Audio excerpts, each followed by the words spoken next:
is when I start a book, I know how it's going to end. Of course, with this memoir, that was a given. But so I worked toward that ending.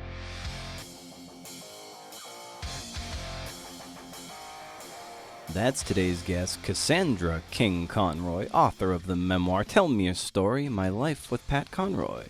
But first, CNF, greatest podcast in the world, is sponsored by Bay Path University's MFA in Creative Nonfiction.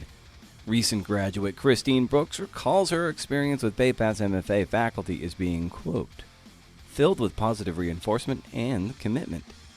They have a true passion and love for their work. It shines through with every comment, every edit, and every reading assignment. The instructors are available to answer questions big and small, and it is obvious that their years of experience as writers and teachers have made a faculty that I doubt can be beat anywhere, end quote.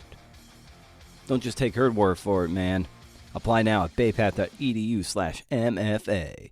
Classes begin January 24th. 24th? 21st. Yeah. Okay.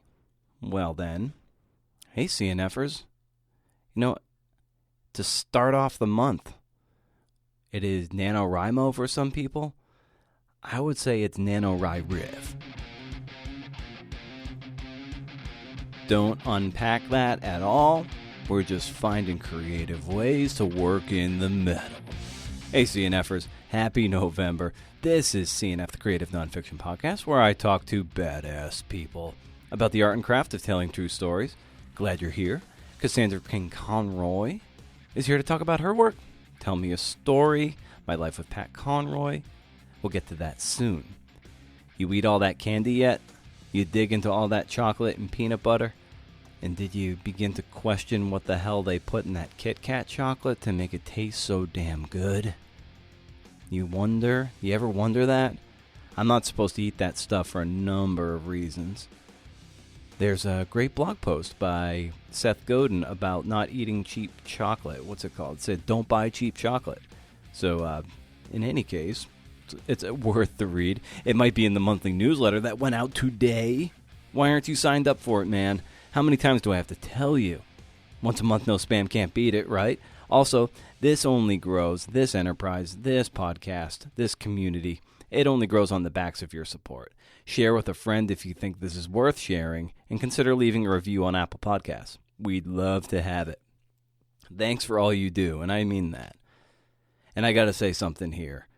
My friend Alex Paley, from my time in upstate New York, my time up there, and my time working with him at Fleet Feet in Albany, he died this past weekend from brain cancer. He was 33 years old, I think, maybe 34. It doesn't matter how old he is because that is way too freaking young to die, certainly in that way. And here's the thing about Alex. He was one of those people who you loved to be around. He was that guy. He was in medical school. He would have been the kind of doctor that would make you feel better just by shaking his hand. He was always smiling, always laughing, and he dies. And where's the justice? It tears me apart just thinking about it. He was a competitive runner. Like, he could win races. He was that good. And he was just, like I said, just one of those people that you loved to be around. I mean, he drove me nuts a lot of the time because he primarily sat in the back of the store watching Daily Show clips and eating pasta and laughing his ass off. He was argumentative, sometimes to the point of really annoying, but he was always a pleasure to be around. He unironically gave my wife and me Pictionary for my birthday one year. We never took it out of the shrink wrap, but we thought it was the most charming little gift ever. He helped us move from Saratoga Springs to neighboring Ballston Lake. When I was starting my baseball memoir, we joked around calling it Base Dad Ball. So it was, we just had a great relationship when we were around each other. When my first book came out, his parents came by one of my several pitifully attended book signings and bought a copy for Alex for me to sign. And I asked Alex what he thought about it. And he couldn't contain how much he didn't like it, as he laughed and bumbled his way through, saying things like, it was good. No, really, it was good. So this past Saturday, I was telling my wife as we sat in to watch Great British Baking Show, settled in to watch it, that I said that Alex would likely pass in the next week, and there was a message I had been meaning to send to him via their Caring Bridge journal. His sister was keeping a log and keeping everyone updated on his progress over the last 2 years or so. Melanie said, my wife, she said, you better send it because he could pass away tonight. So I wrote a quick message saying how much I was thinking about him, how much we loved the Pictionary, even though we never opened it. And I was still working on Base Dad Ball, and I sent it off. I don't know if he saw it or heard it, but he died about 4 hours later, a little after 3 a.m. Sunday morning Eastern. He donated that brain to science.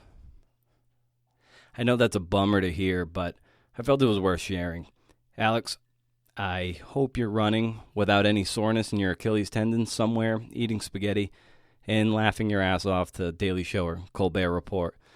All the things that I remember you doing in the back of the office at Fleet Feet, Albany.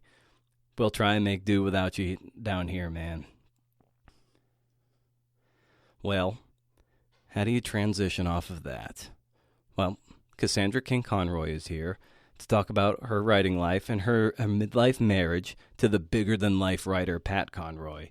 The name of the book is Tell Me a Story. You can find out more about Cassandra at CassandraKingConroy.com. And here's my conversation. Thank you very much for listening. I think Alex would approve of this riff.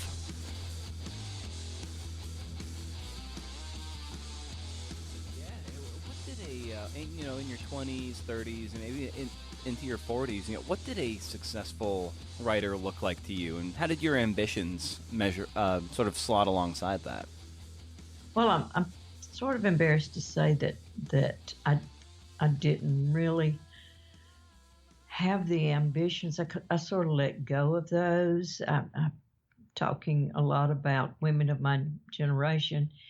And so when I got married and started a family, it was kind of like I gave up my dreams, to be a writer for that, and put it all aside. Well, I said I was putting it aside, but I never did. I kept writing in secret, but I didn't have any encouragement in that in my former marriage. I remember one time that I sent a piece in. Jesse Hill Ford was doing I can't remember, it was a week or a couple of week long workshop. I was living in Birmingham at the time, at college in Birmingham, and you had to be accepted. It was only taking so many students, and I sent a story in. And I was accepted into it, and goodness, I was maybe in my early 30s then, had small kids, and I was so excited I couldn't wait for my ex to get in so I could, now my ex, mm-hmm. to get in so I could tell him, oh my God, I've been accepted in this. He said, you can't do that. I mean, we can't afford a babysitter, and I'm not going to be able to watch kids for you to go to this. So I gave up my slot to someone else. It pains me now to say these things, but yeah. Oh, and there's a point in your most recent book where that I had marked too, where you said, despite my blathering in class, it shames me to admit that I never had the self-respect to make demands in order to nurture my own career. And that's kind of exactly what you're saying now. Yeah. It's just like at that point, it was just it didn't seem like something you could take on, and granted, it was part of the times, but thankfully you were able to kind of crack out of it, and then really sort of forge your own path. Yeah, and what I beat up on myself about it, but looking back. I was writing. I was writing all the time. I may have been just journaling or just sending things to small journals and stuff, academic journals, literary journals, things like this. But at least I was nourishing that part of myself in my own way at that time. I was both denying it and nourishing it too, in a way. And with the journaling you might have been doing, and also writing these stories, how are you building that into your daily routine? And that might have even extend to how you go about the work today. What are those kind of routines for you? Well, for one thing, I have kind of gotten over this, but Pat was amazed when we first got married that we could be waiting for a plane or something, and I be in an airport lobby, and I could be working on a book, a chapter or something like that, because I realized I had to snatch whatever time I had. And when my kids were young and they were growing up and all, it was nap time or school time or in between, things that I did it. And then when I was older and teaching at a college, it would be in between classes. I just learned to take whatever time that I could. So as a consequence, I did not need all the, have to get in my own little mood and off to myself and burn candles and, all this sort of stuff. I was glad to get whatever time I could.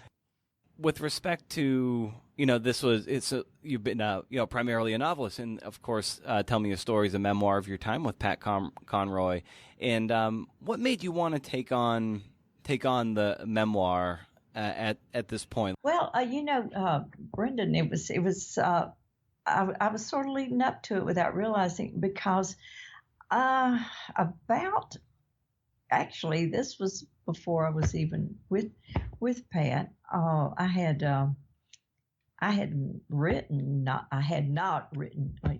nonfiction. I did my first book, which started out to be a collection of short stories. I ended up making it into just a novella sort of thing. And so I loved it. I loved doing the novels and gave up short stories altogether.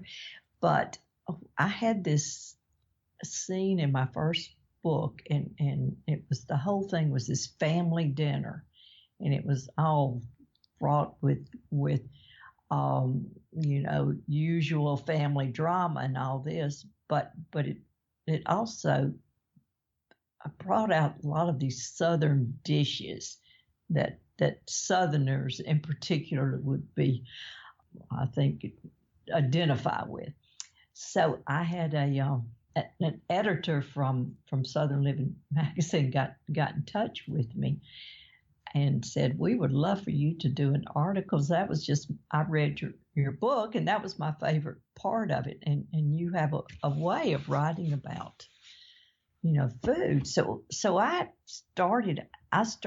did one article, magazine article, and then later I would do more. And so I discovered when I did a year-long stint for a Coastal Living magazine, and I wrote an essay on the back page, and it was thematic, and it was something about coast living on the coast, or not necessarily living on the coast, because I wrote one or two about visit to Maine coast and another visit to California coast. But I loved it. I loved the structure of having to rearrange the words to fit in strictly within these, I believe, I can't remember if they're 500 or 1,000 word, essays. But they had to be that to fit the space. And then they were thematic as well. So it was almost like I was going back to English 101, writing essays again, and so I'd done a right good bit of that, and really liked it. And then I started working on a cookbook, and I was doing it with a friend, and she has a cookbook out and tells a lot of Southern stories. She's from Florida, from Alabama, all these Southern stories of the fish fries and the church suppers and the things like that. And I've written several, chapters on that. But then I put that aside. Pat got sick. So one of the things I was doing after he died, and I did promise him that I would go back to my writing. He made me say that I would do that, and he really felt like that would be helpful to me, and it was very much so.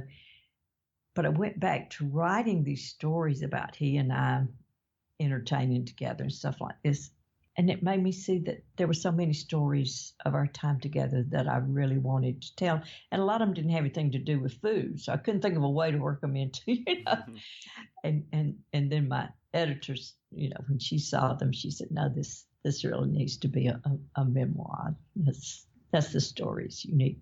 Those are the stories you need to tell.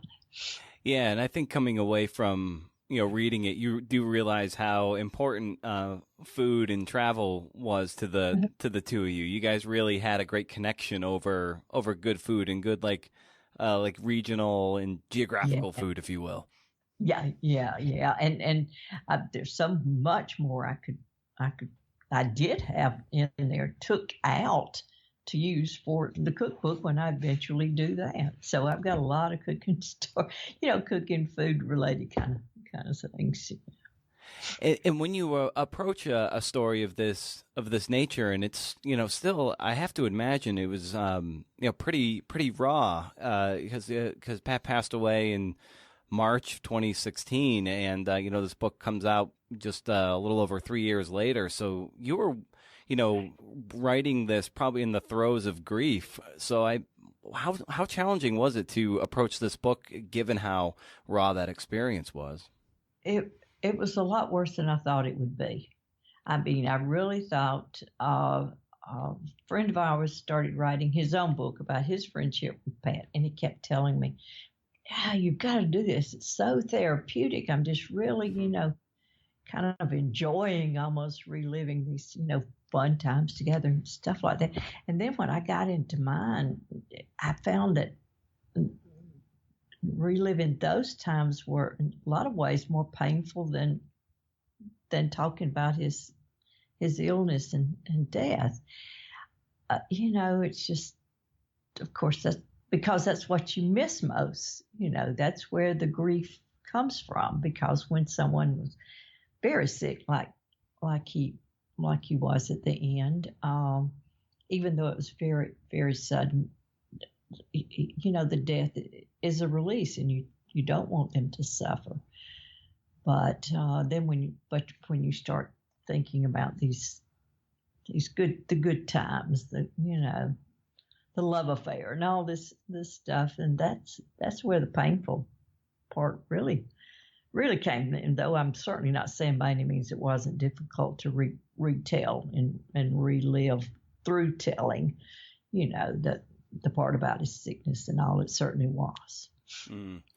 Yeah. So how did you manage to generate this manuscript and in your rough early drafts? Just given how sensitive and probably how fresh those those cuts still felt. Yeah. How did you work through that?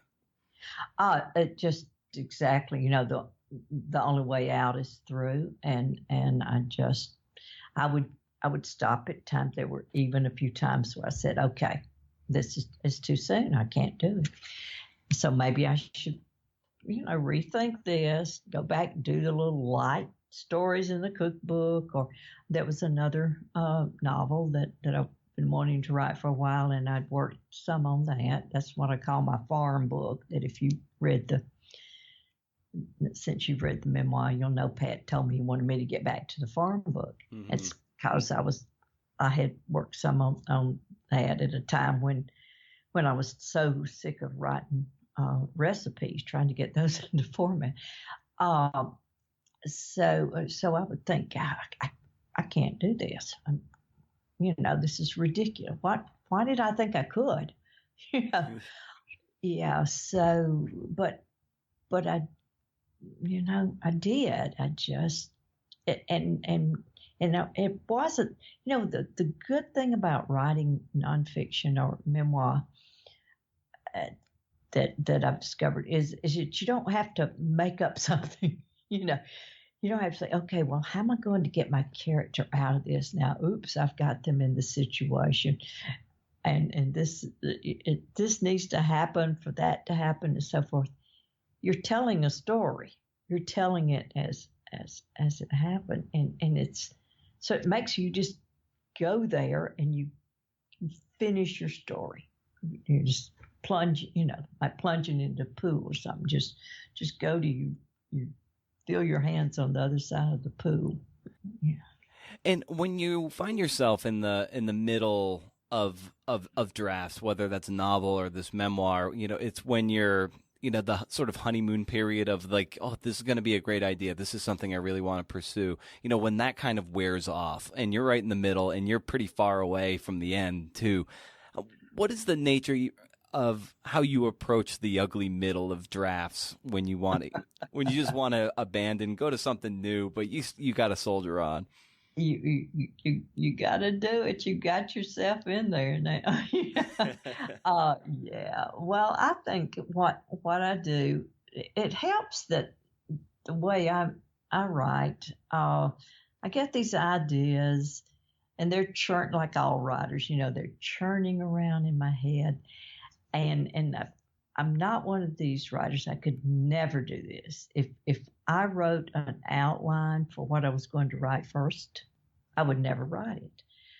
The only book they asked for a synopsis, and they said like a 3-page synopsis of third novel I wrote so I could get for my contract for my third novel. I wrote the synopsis. I had no idea what I was going to do with this book, so I just made something up left and right. I knew that would totally, I wouldn't be able to do what I wrote because that would dissipate all the creative energy I needed to make up this story kind of as I go. But what I do is when I start a book, I know how it's going to end. Of course, with this memoir, that was a given. But so I work toward that ending. I know I don't by any means know all the twists and turns it's going to take to get there. But without having written anything out, not outlining or anything like that, but just in my mind as these ideas begin to form, I think I'm just one of these that have to know where it's going. And I've heard other writers say, and I've heard Pat said that several times. That this really isn't what I intended to do with this, but once I got into it, and I can see that happening. That's not the way that's just not my style. My creative process, or whatever you want to call it. I know where I'm going with it. Yeah, I think I need a lighthouse to aim at. And it's just like, even if maybe right at the very start, I'm not 100% sure where it is, but like the sooner I can come up with the ending, the better I feel. 'Cause then you can start building things that kind of inform it and feed it and logically approach that lighthouse in the distance. And it does feel like you have like there is this goal. I don't know how long it's going to take to get there, but I do know it's out there. Right. And what kind of, you're rowing toward that lighthouse, and what kind of current's going to come and sweep you up or whatever. But that's where you going with it. Yeah. Yeah. That's a good one. I like that.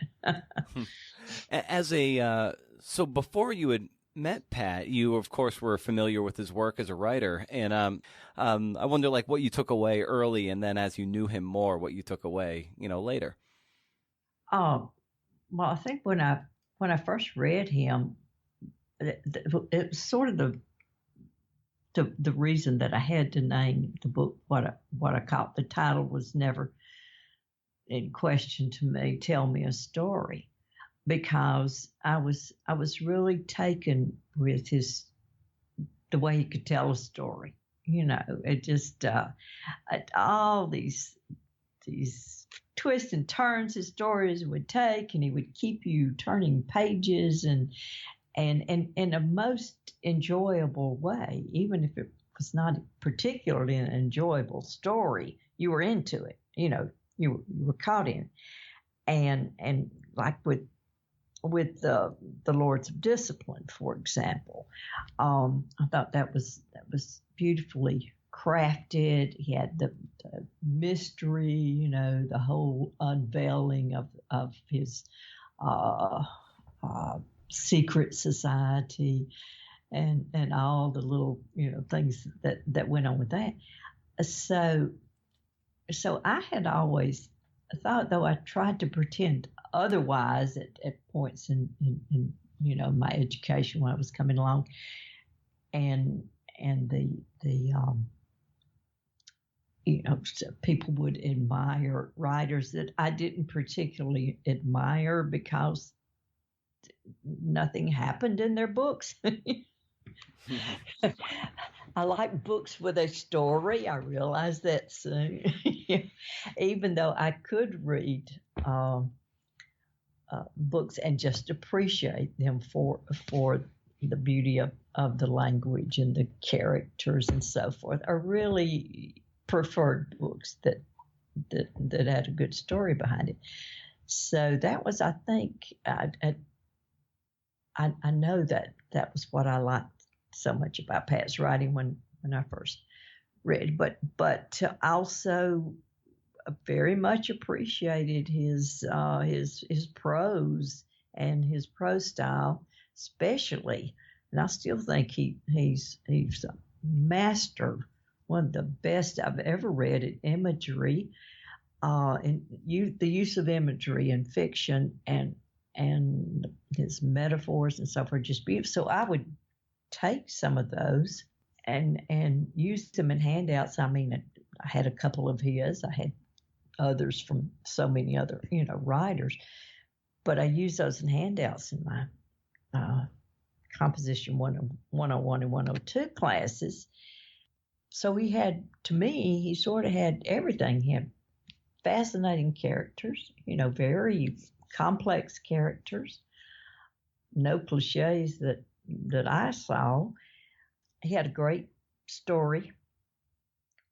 A few times maybe he went a little, and he would say this, get a little carried away with it. And he was always teased about the tiger, and the Prince of Tides coming along to save the day right at the last minute and all this. But that was just Pat's, I think, very, very vivid imagination. So he had this beautiful language. He just had, to me, the great characters, the beautiful language, the storytelling, everything you want, and what I enjoyed and looked for in a book. And then, of course, when I got to know him, one thing he did that I had already done, but I think we both did this, he collected. Now, I just collected names. So I have a notebook of names, and I have to name my characters before I can really know them. And a character has to, their names represent who they are before I really create them. And I don't know why that is, but, whatever it is. So Pat did that, but he did something else that I did some of later, not to the extent that he did. He also collected words that he liked.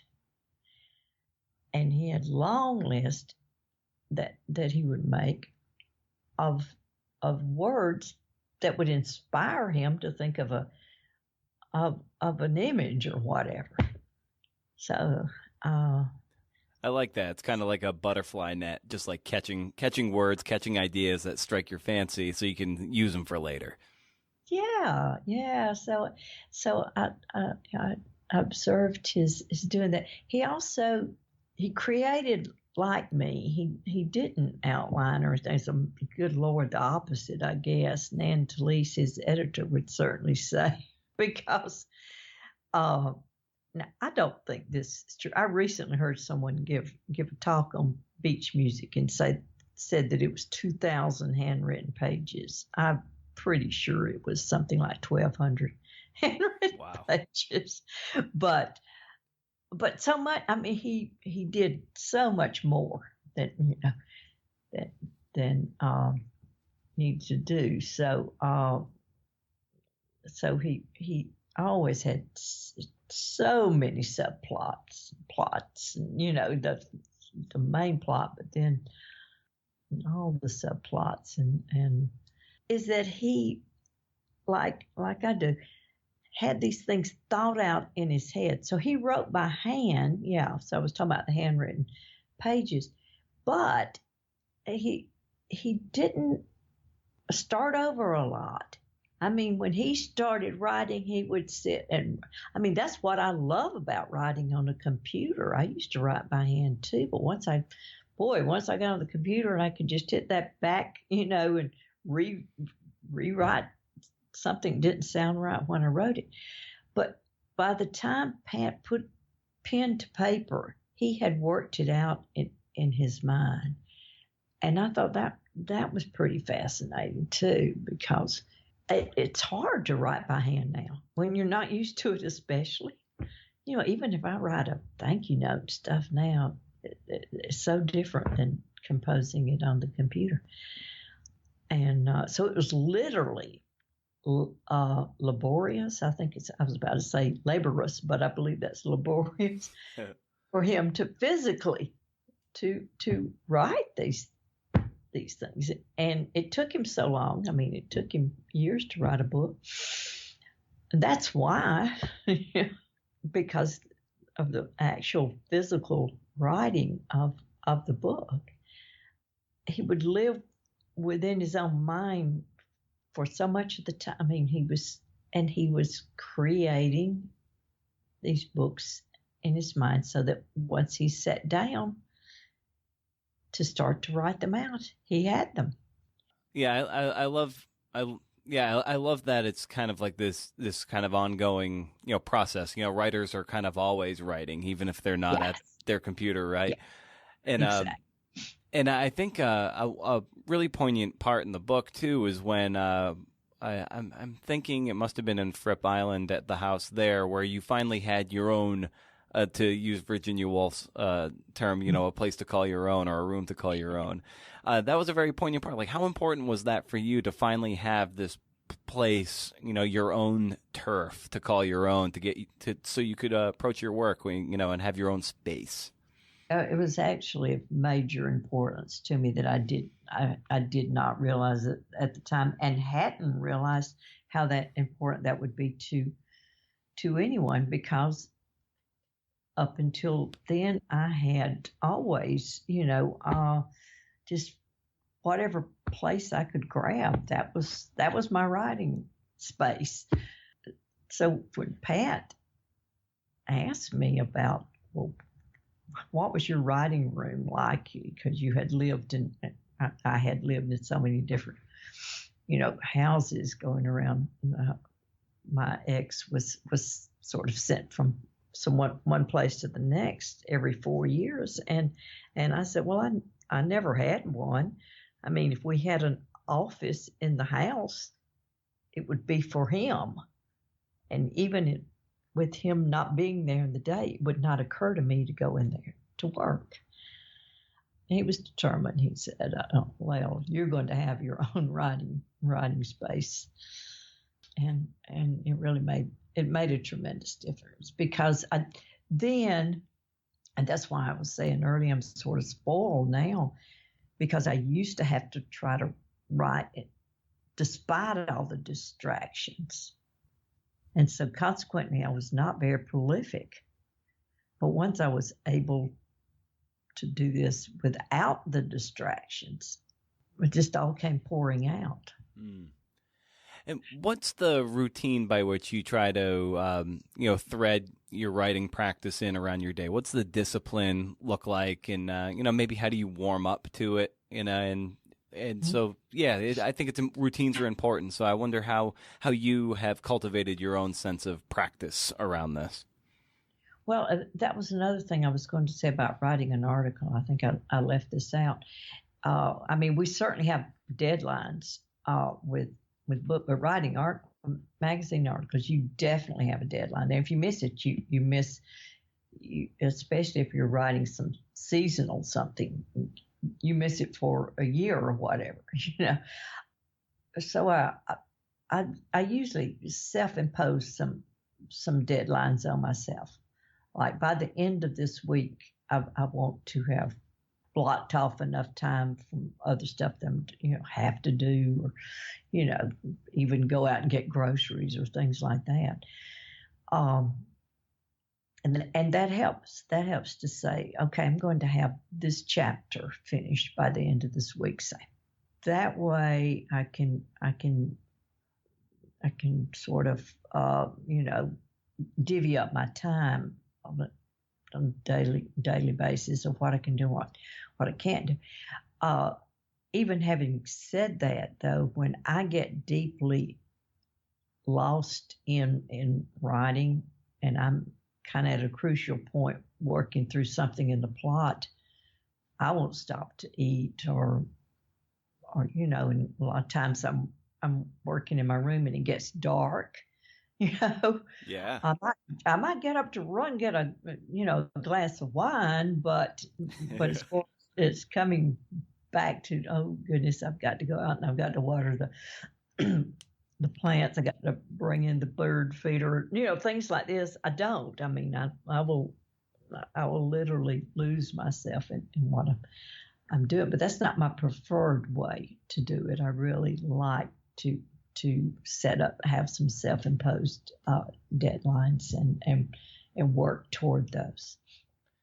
And something I liked from the memoir too was when towards the end, but it actually crops up through is how kind of excited Pat would be to read a new writer, maybe someone who didn't have as big a writer celebrity, if you will, but he would just be like, oh, this is great. And I loved that celebratory nature.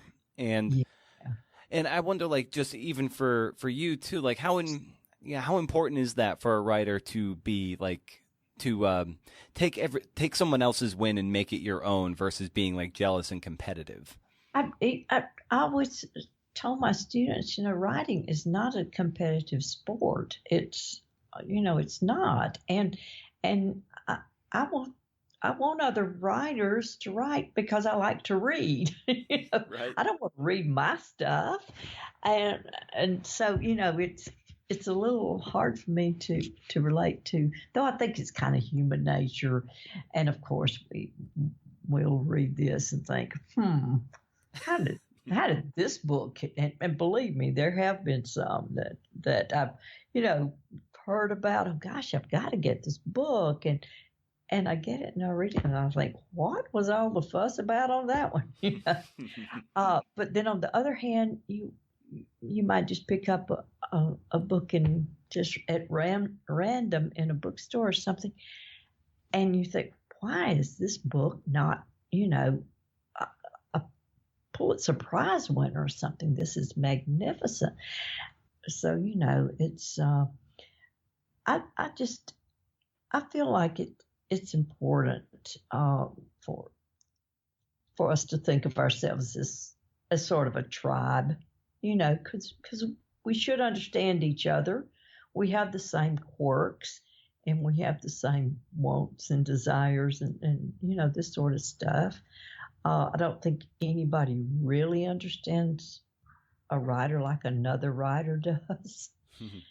And that's why I used to say I was going to set up a dating service for writers or something, because I think that was one of my problems. And Pat said it was with his too and other relationships, because it's hard to live with someone whose mind is always elsewhere, Right.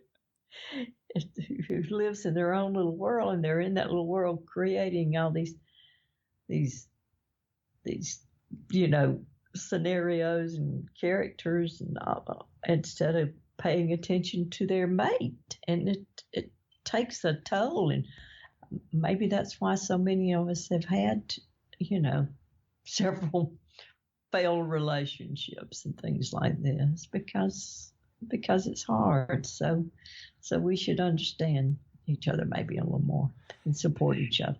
Yeah, and I where I get into trouble, to your point, is through the podcast and even the journalism I do. Like a part of what I do is I'm conversing and I'm listening a lot, and I listen a lot.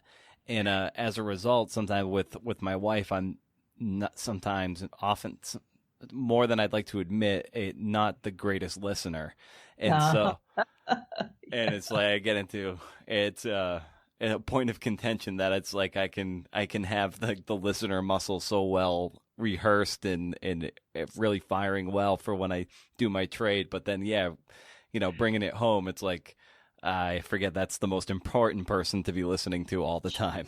Absolutely. And it's like, I guess the cobbler's family has no shoes kind of thing, is you put all your, you put all your energy into what you're doing, then you don't have the energy for the ones that need it the most, maybe.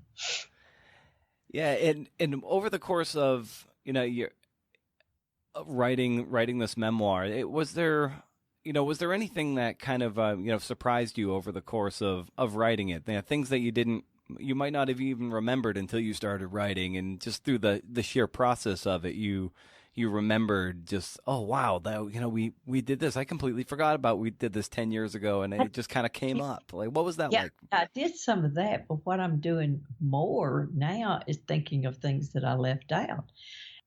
Folks that haven't read it, will say to me, "Oh, I know you must have told that hilarious story when Pat said such and such, and you said such, blah, blah," and all this kind of stuff. And I think, oh, I can't believe I forgot that one.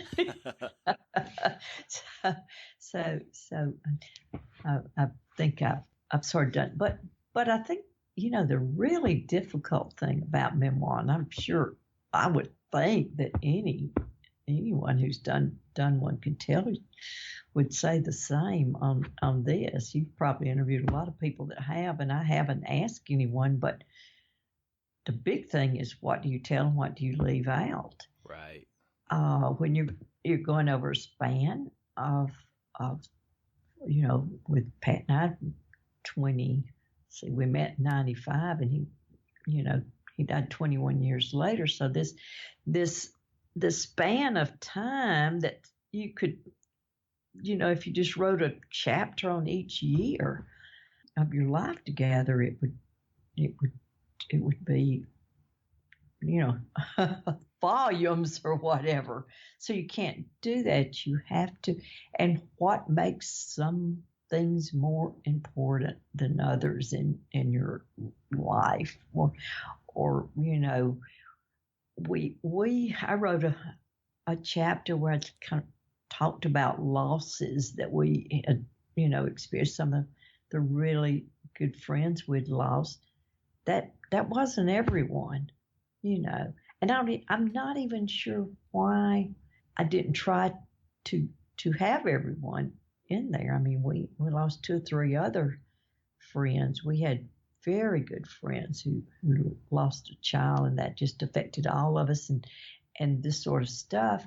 And I didn't write about that. So that's one of the things that fascinated me about memoir, and without having, you do have sort of a chronological, of course. If you're writing about a marriage, or your childhood or anything like that, you've got the chronological order that you're going in. But what you include in that, and what's left out, and the conscious choice, or sometimes the not even conscious choice to do, is just sort of seems that should be the next thing, even though looking back on it may not have been one of the most significant things that happened during your lives together. I don't know. It was that to me was a really fascinating part of the process. What were some of the most difficult decisions in how you wrote about your marriage over, the 20 years or so? That's ultimately you had various visions that you could have, or things you could have told, and everything's a decision. And so I wonder what were some of those hard decisions for you? Yeah, well, and they were, and part of that hard decisions is also about what you include. How much did I want to say, for example, about Pat's drinking? Mm-hmm. It was a problem. There's no, he talked about it. I'm not outing, him or anything like that as having had a drinking problem. But I didn't want to make that like a major focus of the book or anything, because it wasn't really, and it was definitely a problem. It was definitely, a big factor with his health and during the years that we were together. But on the other hand, it was not the whole story. It was not the story of while there have been books I know, written about substance abuse and addiction and things like that, where that is the focus of the book. So I had those kind of things, and then I'm a very private person, and I had not written much about myself. I'd done more so recently. I've written like 3 or 4, maybe 4 or 5 essays for anthologies, and one on women and faith and spiritual development, and these sorts of things that I had begun to talk about, my depression and things like this that I've never written or talked about much before. So it was, for me, that did not come naturally. Mm. That did not come naturally at all. That was a struggle, and that was one of the things that my editor had me go back and say, I'm not really getting here. You allude to some problems in your earlier, marriage with your search for your own identity and all this, but you're still being evasive about it, and having to open up more than I'm comfortable doing. I think the great undercurrent of this book too is that it was kind of an ode to a second act, or even a third act, a midlife act, where a lot of people might resign themselves to, well, this is what my life was for 50 years. I'm just going to ride this out. But in so many ways, like, you guys met in your 50s and had a great pairing at a great sort of watershed moment in your lives. So I think this really speaks to, you can still write your story even if it feels like it's getting a later start. Yeah, that I saw that as an important talking point of the book too, in that so many people have, later life marriages, or even take on a new career, or totally just changes, decide that they've been in a rut for a long time, and they're going to go backpacking, in Europe or whatever they did do in their youth, or start a whole, just leave them a family behind and start a whole new relationship. Things like that. I think that this is not at all uncommon. It's something so many folks can relate to. So many readers have done that, and with my experience, this happened at a time in my life that I was pretty, I had a pretty devastating, breakup. Pat had an even more traumatic one than I had, but we were both at that point where I was a little ahead of him. My kids were older, so I didn't have the custody thing and the fear of losing a child and so forth like he did, and what he eventually experienced with that. But it for both of us, I think it was definitely just starting anew. Or I felt like, and I know he must have too, what am I doing? I've messed up other relationships have caused myself, my family, I've brought kids into the world that I've caused pain and upheaval, and I don't feel like I'm there for them, blah, blah, blah. Here I am trying to, start over and do it again. Am I crazy? I think we felt like we were kind of being swept along by, it sounds so stupidly melodramatic to say this, but that's the way it felt. It felt it's almost like it was out of my control. I was watching a movie or something, and it was this script was just rolling on, and I was right in the middle of it. Yeah. That sounds crazy, but yeah, that's how it felt. Well, it's kind of like you were saying about being a writer, how you kind of just have to surrender to it, like it kind of chooses you. Mm-hmm. And so, in a sense, this relationship you had with Pat was just it was just a confluence of things, and you just had no choice but to surrender to the winds. That's what it felt like. I think that. That at no point did I really seriously think, I'm just going to tell this guy, no, I don't want to see him again. I don't want to get into this. I didn't really think that, but neither did I think, boy, I'm going to grab him, jump on this. This is going to be fun and exciting, and God, and all this. It just happened the way it happened, I guess.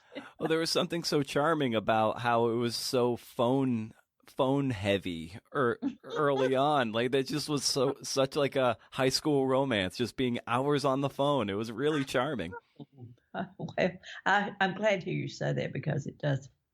It's pretty embarrassing too when you're talking about, just carrying on this long distance. Well, we were carrying on a long distance romance after we had professed our love for each other and this sort. But I went back to my job. I just I did have that moment of caution where I wasn't going to give. I wasn't, and I guess I just wasn't quite ready. And maybe even subconsciously, I was thinking, well, if I go back to my life now and he goes back to his, and we drift apart, then it wasn't meant to be after all. Well, I'm happy that it was meant to be for the time you guys had, because it sounded like it was a great ride, and and you capture it magically in your book. So I really appreciate you for writing the book and being so forthcoming and forthright with this great chapter in your life. So thanks for writing it, and thank you for jumping on the show, Cassandra. Thank you so much for having me. I appreciate it. Hey, thanks for listening. You can always follow along by subscribing to the show. You know that. Anywhere you get your podcasts.